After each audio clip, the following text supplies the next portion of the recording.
புர்காக்களின் போதை ஆட்டம் கடும் மோசமாக இன்னைக்கு தலையிலிருந்து ஆடப்படுகிறது. சமூக வலைதளங்களில் ஏறக்கூடிய ஒரு வாரத்திற்கு மேலாக கடையநல்லூர் ஷைத்தான் என்று சொன்னாலும் பொருத்தமான வார்த்தை தான். அவர் சாதாரண வகிதா அல்ல, அவர் ரீல்ஸ் வகிதா. ஒருவேளை அவருக்கு அடுத்து பாங்கு சொல்லி பேர் வைக்கும் போது ரீல்ஸ் என்ற வார்த்தையை சேர்த்து வச்சுக்கணும்னு நினைக்கிறேன். வெறுமனே வகிதா பாங்கு வகிதான்னு வச்சுக்காங்க. அந்த வகிதா அம்மாவுடைய பயோடா போய் நீங்க பின்னாடி பார்த்தீங்கன்னா பாபா ஒரு முஸ்லீம், அம்மா ஒரு ஹிந்து. நீங்க நல்லா கவனிங்க, அத்தாவும் அம்மாவும் முஸ்லீமா இருந்தே பிள்ளைங்க ஒழுங்கா வளர்க்க தெரியல, தாண்டோடித்தனமா விட்டுறாங்க, ஹராமான வாழ்க்கையில விட்டுறாங்க. இங்க பாபா ஒண்ணு அம்மா ஒண்ணுன்னா உள்ள எப்படி வளரும்? தருதலையாத்தான் வளரும். அது ஆண் என்ன பெண் என்ன வித்தியாசம். அப்படிப்பட்ட அந்த ரீல்ஸ் வகையா ஒரு வார காலமாக கடையநல்லூரில் உள்ள எல்லா கமிஷன் சாக்கடையும் எடுத்து சமூக வலைதளம் விட்டுட்டாங்க. நான் மட்டுமா தப்பு பண்றேன்? இந்த ஊர்ல என்னென்ன தப்பு நடக்குது தெரியுமா? விபச்சாரம் நடக்குது, திருட்டு நடக்குது, கசாப் கடையில கறி வெட்டுறதுக்கு ஆள் சதையை வெட்டுறானுங்க, துண்டு துண்டா வெட்டுறானுங்க, பஞ்சாயத்துல காசை வாங்கிட்டு தலாக்கு வாங்கி கொடுக்குறாங்க. இந்த ஊர் மான மரியாதைன்னா நான் ஆற்ற இடுப்படியா போகுது, இந்த ஊர்ல இருக்கிற மான மரியாதை போகலையா என்று சொல்லி ஒரு இஸ்லாமிய பாலிக பெண், அவருக்கு கல்யாணம் ஒரு குழந்தை கூட இருக்குது, மொத்தமா எல்லாத்தையும் மறந்துட்டா. சைத்தானுடைய வாழ்க்கையில போய் விழுந்துட்டா, சைத்தானுடைய மொபைல் போன்ல போய் விழுந்துட்டா. ஒட்டுமொத்தமாக இஸ்லாமிய மார்க்கத்தை தலைகூடாக்கக்கூடிய ஒரு சூழலுக்கு இன்றைக்கு ஆளாக்கப்பட்டது. அந்த அம்மாட்ட கேட்கப்படுது, ஏன் இந்த மாதிரி பண்றீங்க? அதுக்கு அந்த அம்மா தப்சீர் விளக்கம் தர்றாங்க. நான் அல்லாஹ்வை ஒன்றும் சொல்லல, நான் நபியை ஒன்றும் சொல்லல, நான் இஸ்லாமிய மார்க்கத்தை ஒன்றும் டச் பண்ணல. நீ அல்லாஹ்வை சொல்லாம இருக்கிறதுனாலயோ நபியை சொல்லாம இருக்கிறதுனாலயோ அல்லது இஸ்லாத்தை டச் பண்ணாம இருக்கிறதுனாலயோ நீ செய்யற தப்பு நியாயமாயிராது. ஒட்டுமொத்த உலக மக்கள் சமயத்தை எல்லோரும் கேட்கக்கூடிய நியாயமான கேள்வி, புர்கா இஸ்லாமியுடைய அடையாளம், அதை உறுத்திக்கிட்டு எதுக்கு மானக்கேடான செயல் செய்யும்? அதுக்கு அந்த அம்மா இன்னொரு விளக்கம் தருது. அப்படின்னு பார்த்தா அப்பா கூட ஆண்களுடைய அடையாளம் தானே, அது ஏன் தமிழ்நாட்டில் இந்தியாவில யாரும் போடுறது இல்லை? அதாவது தான் செய்த தப்பை உணர்ந்து கொள்ளாமல் திருத்தி கொள்ளாமல் அந்த தப்பை மறைப்பதற்கு வேறொரு தப்பை செய்கிறார். இப்படிப்பட்ட இந்த புர்காக்களின் போதையாட்டம் இருந்து பாருங்க, படுமோசமா இருக்கு.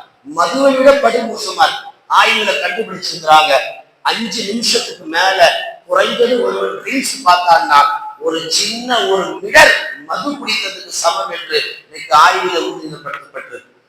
தொடர்ந்து செல்போனை பயன்படுத்தக்கூடியவர்கள், ரீல்ஸ் பார்க்கக்கூடியவர்கள் மதுவை அருந்துவதற்கு சமம் என்றார்கள்.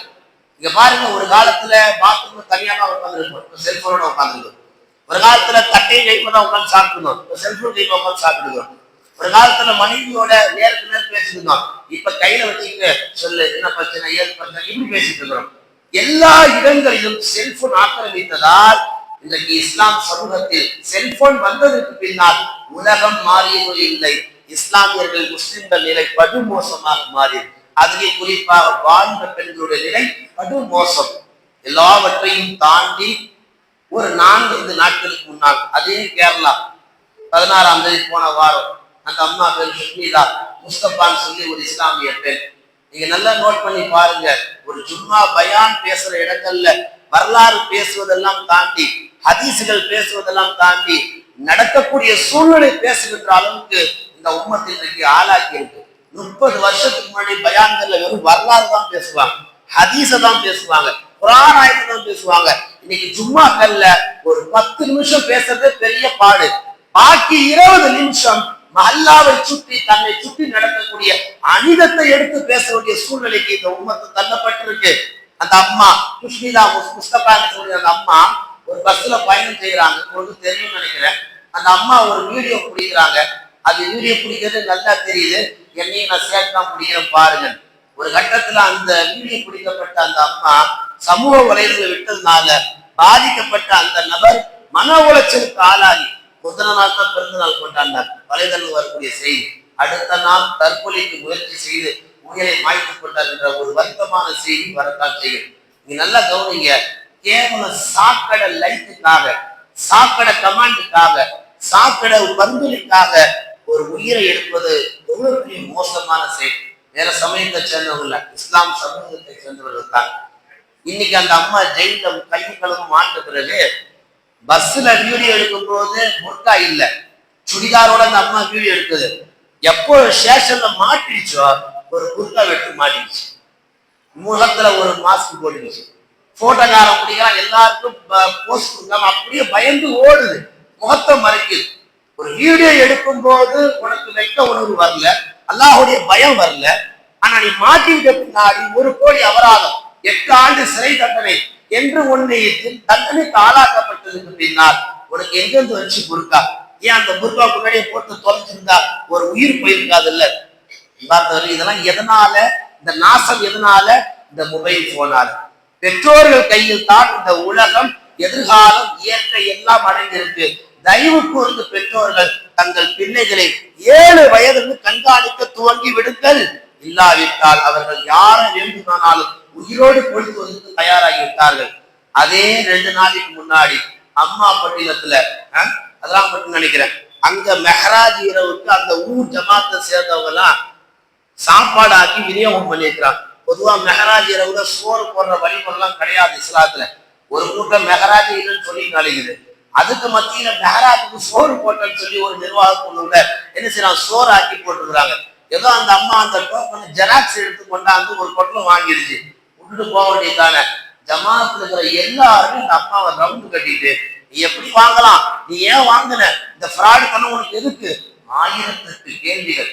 சுற்றி முத்தலாம், பசித்தவருக்கு உணவளிங்கள் என்று சொன்ன மார்க்கம் இஸ்லாம் மார்க்கம். அந்த அடிப்படை வரி தெரியாமல் உன்னை யார் நிர்வாகத்துக்குள்ள வர சொன்னது? ஷரியத்து தெரியாமல் நீ நிர்வாகத்துக்குள்ள வந்தீங்கன்னா எப்படி இப்படிதான் இருக்கும். பசித்தவருக்கு உணவளிங்கள், தாகித்தவருக்கு தண்ணீர் கொடுங்கள், இஸ்லாம் சொல்லக்கூடிய ஷரியத். இந்த ஒரு லைன் தெரியாத ஒட்டுமொத்த அந்த ஜமாத்தும் அந்த அம்மாவை நடுவில் நிற்க வச்சு அப்படி இப்படி சொல்லி அந்த அம்மா ஒரு வழி பண்ணிட்டாங்க. அடிக்காத குரல் அடிச்சுட்டாங்க. ஒரு சைத்தான் பின்னாடி போய் அந்த அம்மாவுடைய புர்காவை பிடிச்சி இழுக்கிறான், முகத்திரிய கிழிக்கிறான். ஒரு பக்கம் புர்கா இல்லாம அட்டுழியம், இன்னொரு பக்கம் புர்கா போட்டு வயிற்று பசிக்கு சாப்பாடு கேட்டதற்கு ஒரு ஜமாத்தே அட்டுழியம். இப்படி இந்த சமூகத்தில் காலங்காலமாக இந்த தவறுகள் தொடர்ந்து நடந்தால் நாம் வாழும் இந்த மண்ணில் நாம் கேட்கும் துவாக்கள் அல்லாஹ் அங்கீகரிக்க மாட்டான். முடிந்தவரை நம்மை சுற்றி நடக்கக்கூடிய அநியாயத்திற்கு அல்லாஹ்விடத்திலே துவா செய்வோம். யா அல்லாஹ், எல்லா விட அநியாயத்தை விட இந்த மக்களை நீ பாதுகாத்துரு, முஸ்லிம் உம்மாவை குறிப்பாக பாதுகாத்துரு என்றெல்லாம் நம் மனதில் பதிய வைத்து நம்மை சுற்றி நடக்கக்கூடிய சில சம்பவங்களை பாடமாக படிப்படியாக எடுத்து நாம் நம் வாழ்க்கையை ஏற்படுத்தி கொண்டால் அல்லாஹ் நம்மை புரிந்து கொள்வான். இல்லாவிட்டால் எங்கோ நடக்கிற செய்தி நாளை நமது மஹல்லாவில் நடக்கும். அல்லாஹ் அப்படிப்பட்ட சூழ்நிலை எல்லோரையும் பாதுகாப்பானாக. வாழும் காலமெல்லாம் ஷாபானுடைய சிறப்புகளை விளங்கி, குடியரசு தினத்தினுடைய நாட்டின் பற்றை விளங்கி, எல்லாவற்றுக்கும் மேல் ஹிஜாப் மானத்தை மறைத்து கொடுக்கப்பட்ட ஒரு ஆயுதம் என்பதை முழுமையாக விளங்கி வாழக்கூடிய நற்தௌஃபீக்கை வல்ல ரஹ்மான் நம் எல்லோருக்கும் தருவான் என்று கூறி எந்த வார்த்தையில் பேசினோமோ அதன்படி அமல் செய்யக்கூடிய நற்பாக்கியத்தை எல்லாம் அல்லாஹ் தஆலா நம் எல்லோருக்கும் வழங்குவானாக. ஆமீன். வாஹிரு தஅவானா அல்ஹம்துலில்லாஹி ரப்பில் ஆலமீன்.